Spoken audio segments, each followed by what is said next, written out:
The little things do make such a big difference if you're struggling, if you're finding things difficult at the moment. I know what it's like. Everyone is dealing with something, but this has really helped me and I know it can really help you too. Hello, welcome back to my channel. Today we are talking about your new life philosophy, aka the little things.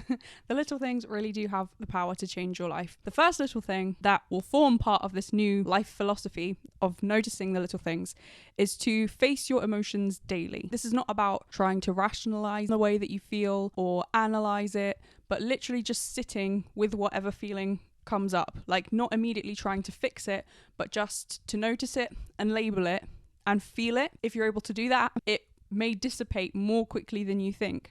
But if you try and run away from it, it may just end up feeding on itself and growing. This is definitely a daily practice. It's not something that you're going to do and then like you achieve and you've ticked off the box and you never have to think about it again. It is something that you need to work on every day. I say work.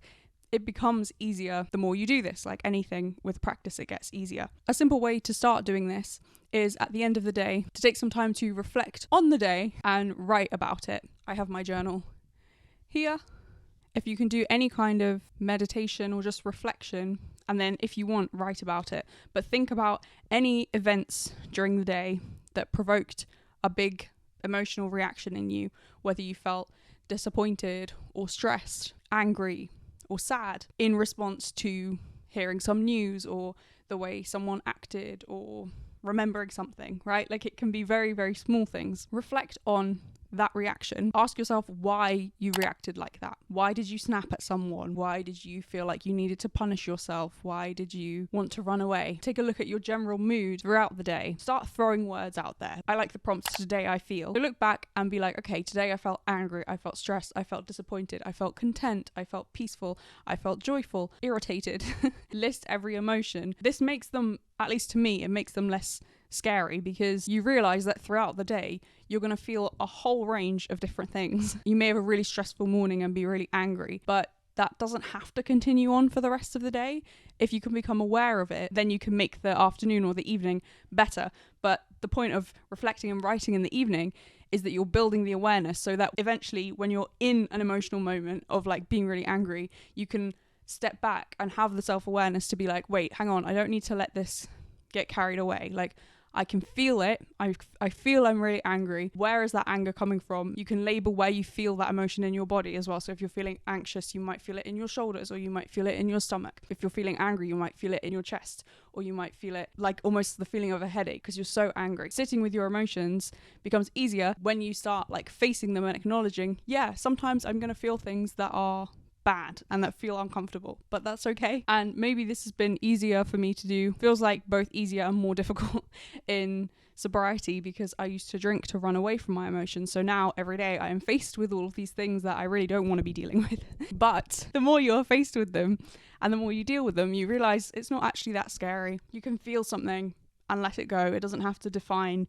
your whole day. It doesn't have to ruin your mood for the day. So facing your emotions or even just being able to label all of the different emotions and seeing the range of things you can feel in a day. This is a really, really important part of this little things life philosophy, and it will really change your life if you start working at this and making it a daily practice to reflect on and write about and try and put into action and become aware of. The Little Things series is a series on my channel to help you notice and appreciate the little things in your life. Each episode we go through 3 little things which might seem really small or silly and insignificant, and you might be like, why does that matter? But the point with this series is to encourage you to notice and appreciate the little things in your life because the little things really do make a big difference. The next little thing that fits into this little things philosophy is to build a foundation of gratitude. Start shifting your mindset away from a sense of lack, of looking at all of the horrible things happening either in your life, in your situation, or in the wider world, and just trying to be grateful for what you have. The reason gratitude is so powerful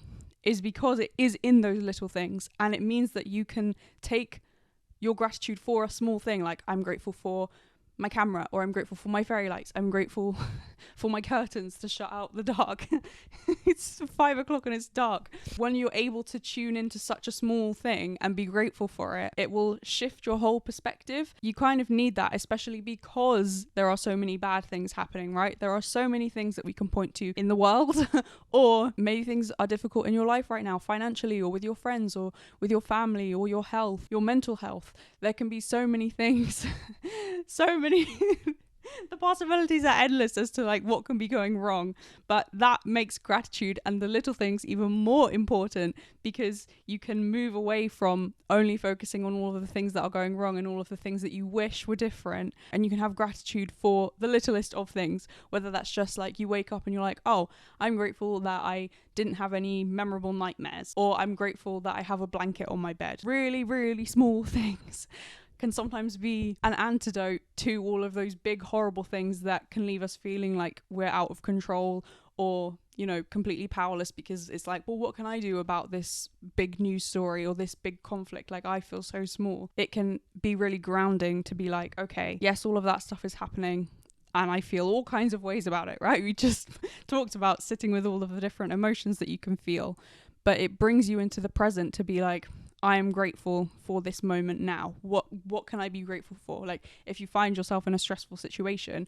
you can look around and be like, okay, what am I grateful for here? If you're like sat on the train and stressing about something, you can be like, I'm grateful for my phone. I'm grateful for my card.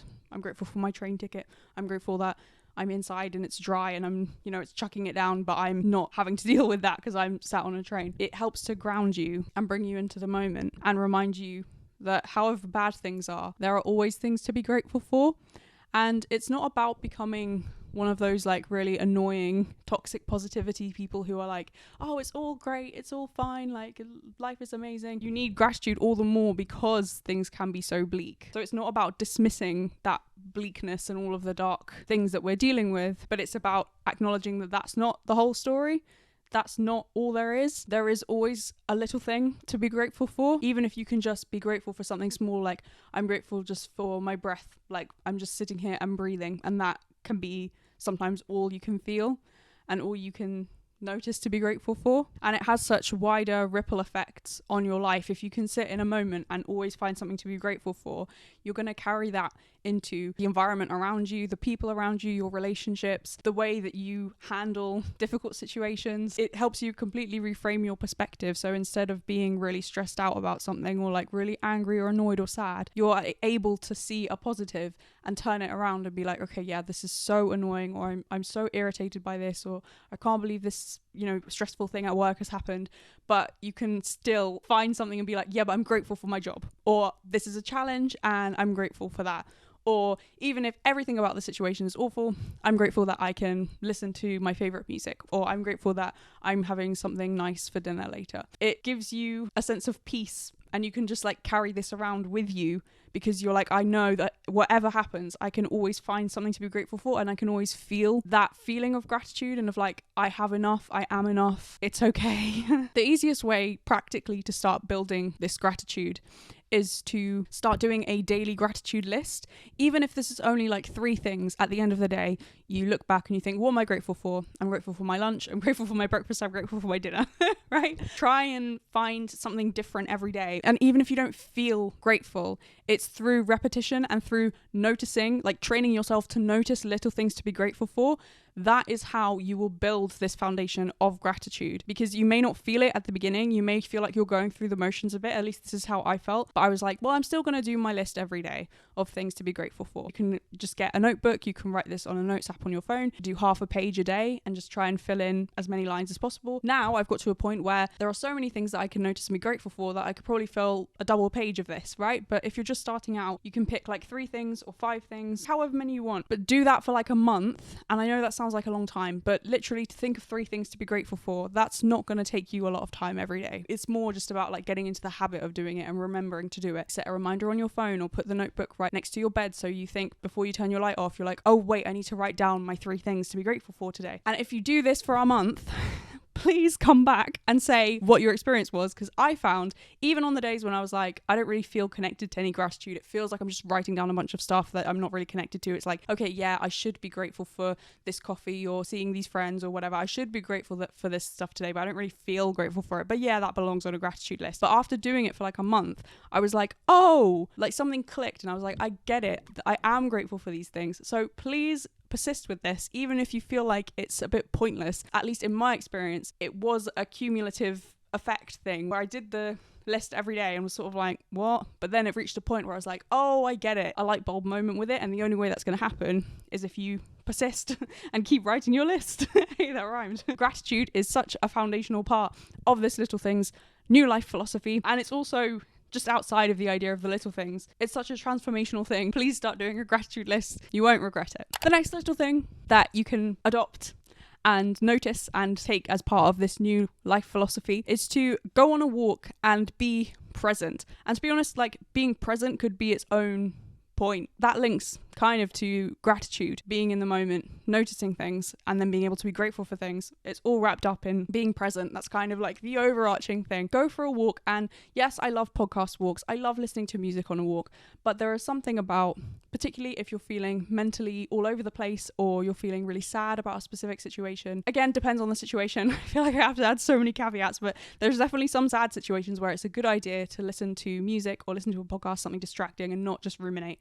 But there are other times, like we talked about with the first little thing, where it's a good idea to feel whatever you're feeling. And so then going for a walk is a nice reflective thing to do, and it will be really helpful. And when you're on this walk, you can do the method of noticing 5 things you can see, 4 things you can hear, 3 things you can feel, each of your senses. That's a really helpful thing to get you into the moment, and also to be starting noticing little things. Because if you're like, okay, 5 things I can see, yeah, you could just be like, I can see a lamppost and a car and a dog and my shoes and the sky.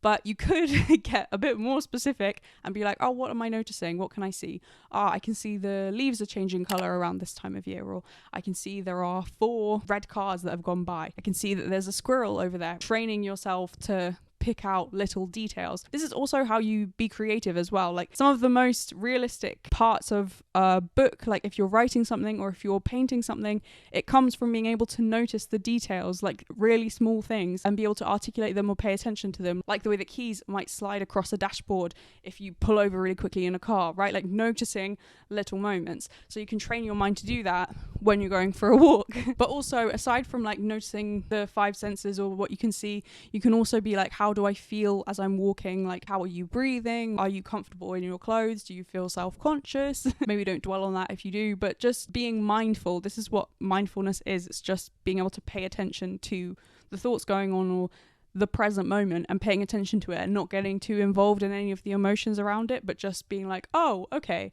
I'm feeling self-conscious, or I'm feeling stressed, or I'm feeling sad. You're not engaging with the feeling, you're not engaging with the sadness, you're not feeding it, you're not making it worse, but you're just noticing it, you're being mindful of it. Walking is a really helpful activity to do for this, for being mindful. And you can get like different mindfulness exercises. There are so many different videos on YouTube where you'll have like what would they be, like an instructor or like a person guiding you through this meditation or this mindfulness exercise. If you don't feel like doing that, you don't need any of that. You can literally just be like, okay, sit in the moment.